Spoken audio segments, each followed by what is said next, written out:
You're listening to Comedy Central. This podcast is brought to you by Free Guy, starring Ryan Reynolds and Jodie Comer, now playing only in theaters. Free Guy tells the story of Guy, a bank teller who discovers he is a background player in an open-world video game. Now, no longer content with being a background player, Guy is determined to write his own story, save his virtual world, and become hero of the game. Get your tickets now and see this action-packed adventure on the big screen. See Free Guy, starring Ryan Reynolds and Jodie Comer, now playing only in theaters. The Daily Show with Trevor Noah is supported by Expensify. Expensify keeps money moving. More than 10 million people around the globe use Expensify's pre-accounting platform to reimburse expenses, manage business credit cards, generate invoices, pay bills, and plan trips from one easy-to-use app. Whether you're working for yourself, managing a team, or closing the books for your clients, Expensify makes it easy so you have more time to focus on what really matters. Download the app or sign up at expensify.com/The Daily Show today. Children. They're like puppies that walk on two legs.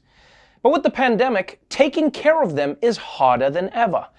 And guess which gender has been saddled with that burden? The childcare crisis is pushing working moms out of the labor force. More than 2 million women have left the workforce in the U.S. since this pandemic began. When you look at that December jobs report on a net basis, women made up all of the job losses, losing 156,000 jobs. Men net gained 16,000. Even before the pandemic, women shouldered more household chores. When schools shut down and daycares closed, many women felt they had no choice but returned to jobs as homemakers. Burnout among working moms who are juggling it all, the homeschool, the childcare, and the demanding jobs. My son's headphones are not working right now, so I'm spending my day working while hearing his schooling in the background. I usually get about an hour or so of uninterrupted work time. There is also the fun fact that my son is in band and they have to do it virtually. Man, I feel so bad for that mom.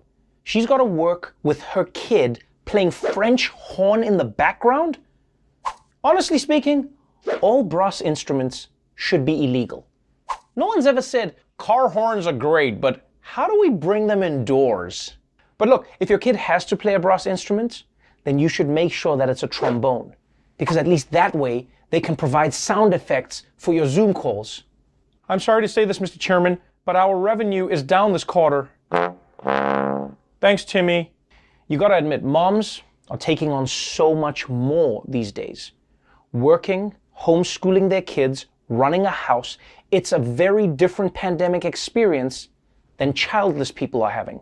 Because childless people, their complaints are like, oh man, I wasted all day watching Netflix again. I didn't even get to Hulu. Ah, man, what a tough day. But while Corona has exacerbated these problems, childcare has been a major issue in America long before everyone started wiping down their junk mail. It's the subject of another episode of If You Don't Know, Now You Know.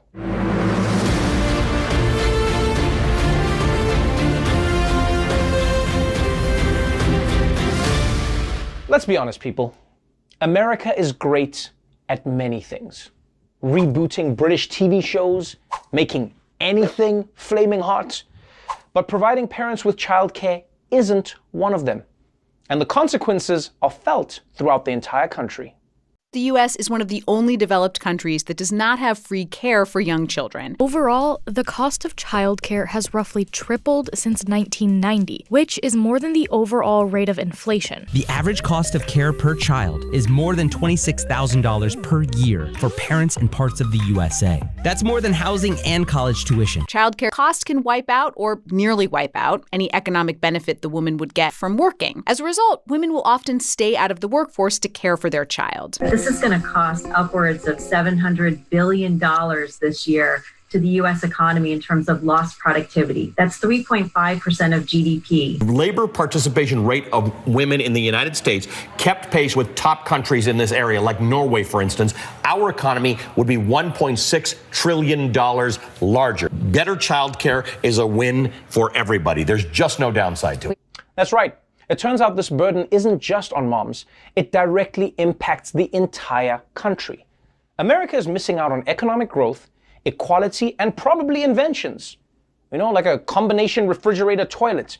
America could have had that by now if the woman who had the idea didn't have to quit her engineering job to take care of her kids. And not only does this hurt women's productivity, it also hurts men's productivity. Because if women aren't in the office, then men have to spend all day mansplaining stuff to each other. Hey, Bob, let me show you how to turn that file into a PDF. Hey, Gary, how about I show you how to save it onto the network drive? No, silly, you gotta format it correctly. Here, let me show you. Hey, do you know all the formatting shortcuts? Here, let me teach you. Have you seen a Coen Brothers movie? I mean, like, really seen it? Quentin Tarantino. Now, the truth is, this childcare problem isn't actually that difficult to solve. All you gotta do is let kids get jobs. I mean, a textile mill is just arts and crafts with quotas. But there's also another less illegal solution for childcare that other countries have figured out a long time ago. You let the government pay for it. The cost of childcare is generally paid for by a combination of the government, parents, and childcare providers. In the US, the cost falls mostly on parents and providers. In other countries like Denmark and Sweden, the government foots most of the bill. In Sweden, tax revenue supports generous childcare programs and gives employees vast leave of absence opportunities. Those programs in turn help make Swedish citizens more employable. They also don't have to ration big portions of their paychecks to things like daycare or student loans. In Finland, the government offers public daycare for any child until the age of 7. Or if the parents decide to opt out, they're entitled to paid leave for the first 3 years of their kid's life. The French government offers a family allowance every month to help pay for child expenses, all the way up until the kid's 20th birthday. On top of all this, families get tax credits for daycare and schooling expenses.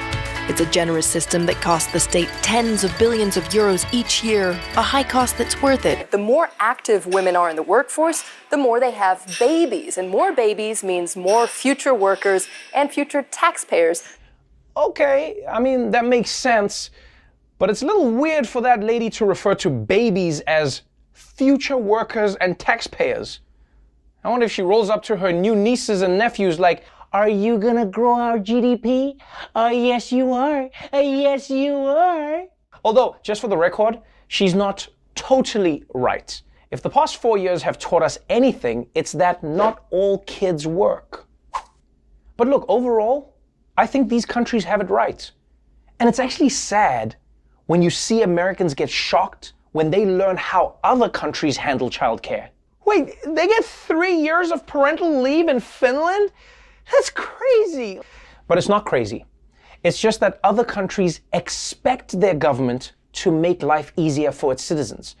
Over there they say, wow, it's hard to raise kids. Let's have the government help. Only America goes, wow, it's hard to raise kids, but the government needs all the money for drones and tax cuts. So sorry, Susie, I hope this iPad can raise you. But the craziest part is, we know America is capable of giving everyone access to childcare because they've already done it, back when everything was in black and white. When World War II came, the government started recruiting women to work in factories as the men went out to war. On the production line, Rosie the Riveter steps in when the draftees step out. From 1940 to 1945, the total women in the workforce rose nearly 30%. And they very brilliantly realized that if women had children, something had to be done for the children. So this was really the first and only time that the American government, at the federal level, said, okay, we have to support childcare. Essentially, the U.S. was the closest it had ever been to having universal childcare. An amendment to the Lanham Act gave families access to childcare 6 days a week, including summers and holidays, and families only had to pay roughly $10 a day in today's dollars. But once the war ended and the men went back to work, government funding dried up. You see, America was willing to pay for childcare when the only alternative was being overrun by Nazis. But then once the war was over, America just got rid of it, which is not fair to moms. And it's going to make them a lot more hawkish when it comes to war.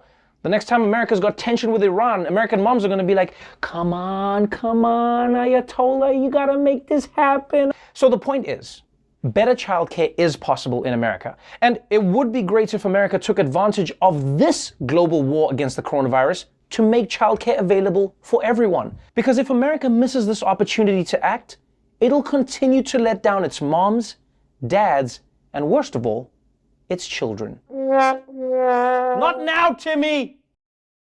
The Daily Show with Trevor Noah, Ears Edition. Watch The Daily Show weeknights at 11, 10 Central on Comedy Central and the Comedy Central app. Watch full episodes and videos at thedailyshow.com. Follow us on Facebook, Twitter, and Instagram, and subscribe to The Daily Show on YouTube for exclusive content and more. The Daily Show with Trevor Noah is supported by Expensify. Expensify keeps money moving. More than 10 million people around the globe use Expensify's pre-accounting platform to reimburse expenses, manage business credit cards, generate invoices, pay bills, and plan trips from one easy-to-use app. Whether you're working for yourself, managing a team, or closing the books for your clients, Expensify makes it easy so you have more time to focus on what really matters. Download the app or sign up at expensify.com/The Daily Show today. Streaming only on Peacock, a new original comedy. Me in a punk band? We Are Lady Parts. A confused mix of hash anthems and sour girl power. You puked all over the front row. Ew. We Are Lady Parts. All episodes streaming now, only on Peacock. This has been a Comedy Central podcast.